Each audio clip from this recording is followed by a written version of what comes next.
Good, Hey, guys. Eddie Garrity. Hey, Eddie. Hey, I was down in the Bronx about, 5, 6 years ago. My friend's there with his future mother-in-law and his grandmother. And I'm cracking jokes because I'm kind of like a funny guy. Yeah. She laughed so hard the teeth fell out of her mouth, bounced on the table and into the grandmother's soup. And we were trying to distract her to try to get the teeth out before she saw them. That's awesome. Finally, I just reached in there and did like that Aflac. I started chasing people around the table. The mother told me not to come back. Hey, I-95, welcome to the show. You got an old people story? I sure do. I have one for my grandmother. Nice. Okay. Passed in 2013. Mm-hmm. On her 96th birthday, we had a big party for her, and her younger brother came in and asked her what she was doing. And she said, anybody I can. Excellent. That's awesome. Wow. Hey, thank you for the story. We appreciate it.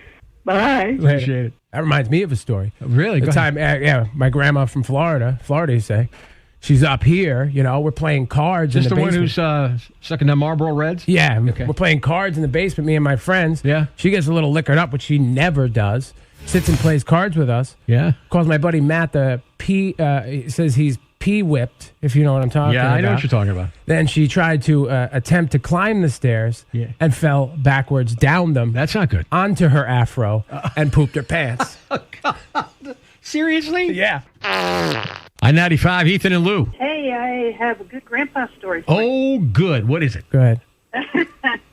So my grandpa passed a few years ago at 103 years old. Whoa. He was shooting for 110. But he was interviewed on a Christian radio station when he turned 100. And essentially the woman asked him, so what do you owe your longevity to? What makes you excited at your age? And he said, naked women. Well, On a Christian radio show at 100 years old. That is the best thing. awesome. He Just sounds thought I'd like share. he sounds like quite the guy. Thank you. Yes, he definitely was. Thank you.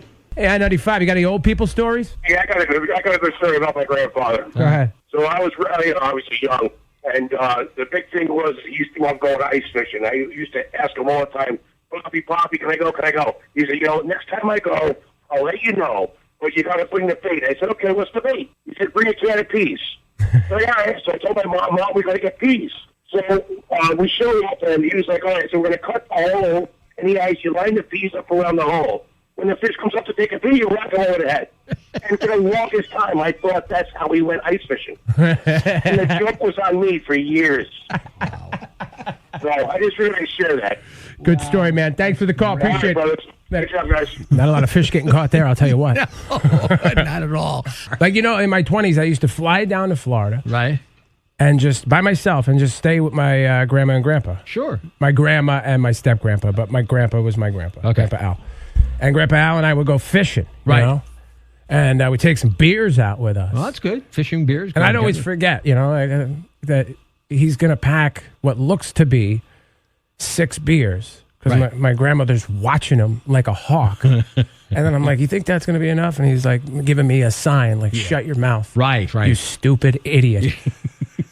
How And many then we get beers on did the he boat, pack? 56 beers in the bait box for 2 of us. And then we sit out there all day, and he's just swearing. It was awesome. Sure, swearing, putting the Ear line on the hair wall. busting out of his head like you read about. No undershirt for 20 years. Okay, wow. It's awesome.